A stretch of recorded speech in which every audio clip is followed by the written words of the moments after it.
Oh, it's kind of cute. But look at this huge bald spot. The more I favor this side, the more bald spot I have. Oh, let's begin.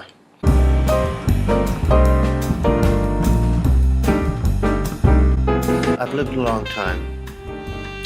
And in my experience, if you're going to take someone home, at least meet them in public first for coffee.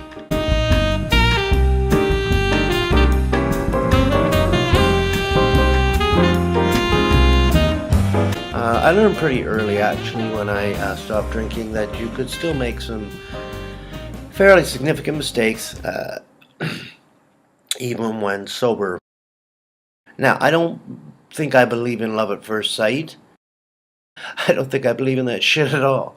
I do believe that you can pretty much tell if someone is psychotic or not psychotic pretty quickly, in an hour, in a half an hour.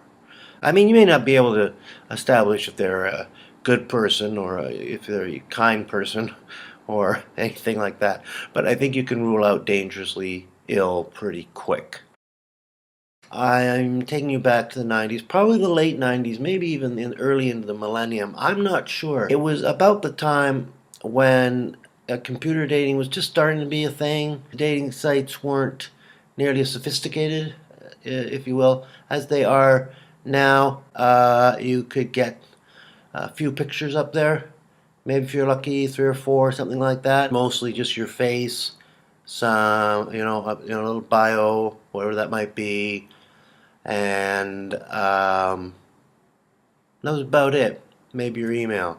We had email. It's not like now with Grindr where you can just launch that thing up and find someone 300 feet away, and be in your house in 10 minutes, and the whole thing could be over in 20 minutes. I was using Grindr for a short time. After a time, I realized that Grindr frightened me a little bit. Again, I'm not one who likes strangers to come right to the house. I haven't had a chance to vet them. I haven't had a chance to make sure they're not killers. But this guy was right downstairs. It turned out, like pretty much right downstairs from me in this building. That was a plus. The second plus was he wasn't in the building for long. He was crashing with a friend for a week or so, and he had a very nice picture. These pictures can be misleading. I think even the most honest of us will pick probably our very best picture in, say, 5 years. The least honest of us would maybe pick our very best picture from 20 years and 50 pounds ago. So, best Grindr experience ever. He came upstairs, looked a little different than on the picture. It was fine to me. I tried to make some small talk. He complimented me on my aquarium, and we did it. We did some things, and he, cleaned himself up, said hello to the cat, and he left. Best hookup ever. That was more effortless than ordering a pizza. But anyway, this story wraps up. Again, I'm taking you back to the 90s. I'm not sure about the details, but I quite clearly remember a picture of a beautiful, quite young-looking boy with a lovely smile and blonde hair and very, very pretty eyes. So very nice indeed, and somehow we'd arranged to talk on the phone. So I called him that afternoon. I'm sure it was something like, "Hey, I like your pic. Sounds like we have a lot in common." We had nothing in common. Now I had and I still have a very strict policy of meeting in a public place. No, not like that. Coffee is best. I'm not buying a whole meal if it just turns out to be a pickup. I'll get you a latte maybe, but I mean, maybe a bliss bar, whatever they call it. So I suggested a meeting in a coffee shop, and he said, "No, I want to come to your place." Well, I'm not sure I feel comfortable with that. We could find a place that's nearby. "No, I don't want to have coffee. I want to come over to your place." I mean, that should have been my first giveaway. So, me and my anxiety is sitting there with a decision to make. You know, I wasn't really feeling safe about meeting a stranger, having a stranger come right to my door, but yeah, there was another part of me that had for a long time sort of not taken any chances and lived something of a monastic lifestyle. There hadn't been a lot of sex, companionship. And I thought, damn it, I want to take a chance. It's time. It's time for me to take a chance again, damn it. And I'm ready to take a chance again. God damn it, I'm having the cute boy over. So I did. The plan was 8 o'clock, my place. So I buzz him in. I open the door.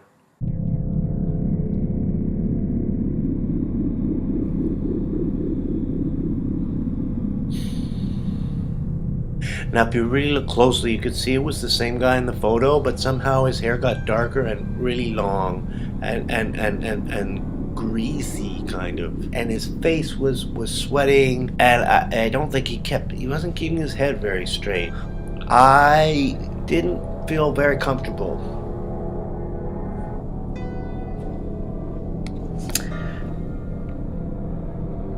But I tried to make it work anyway. Yeah, well, there's something very wrong with me. It should have been, sorry, I didn't order any of that, and just slammed the door in his face. I tried to, oh no, why didn't I just send him home at that moment? I couldn't, I felt it might be impolite. Clearly nothing was gonna happen, so I stopped, and fairly abruptly, I apologized. I said, I'm sorry. I just don't think it's going to work out. I don't really feel right about this. And then he looked right at me and he said, I love you so much. Well, no, I don't. See, people, they don't, we've just met. We haven't really. I love you so much. Listen, I'm sorry. I think you can know that. A photo for a few minutes on the phone. I know what I want, and I love you so much. Here I'm comforting him now or something. I think I'm cradling him, or I'm stroking his little hair and thinking, how am I going to get rid of this kid? I deserved it.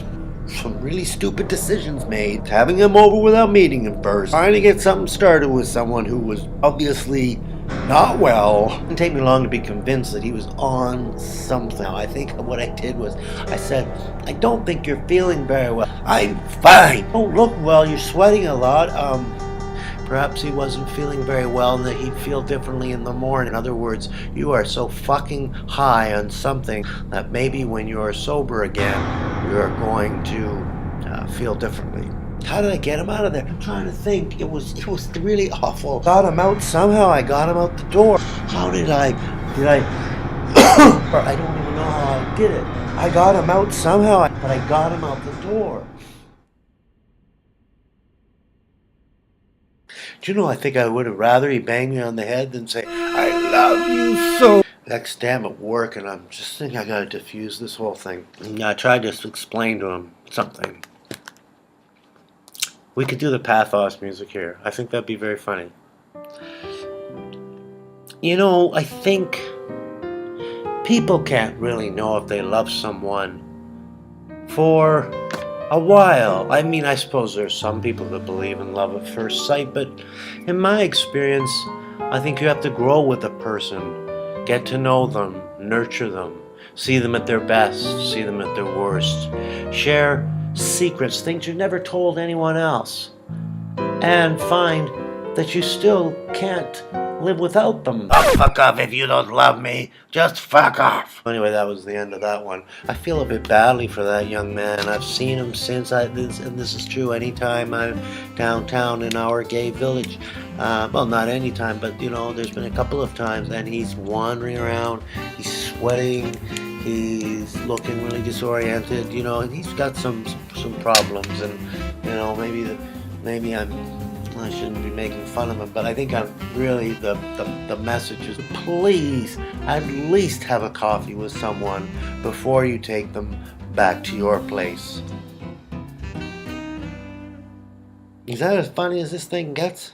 I gotta do the like somewhere. I've got to put the I forgot to put the I gotta put the somewhere.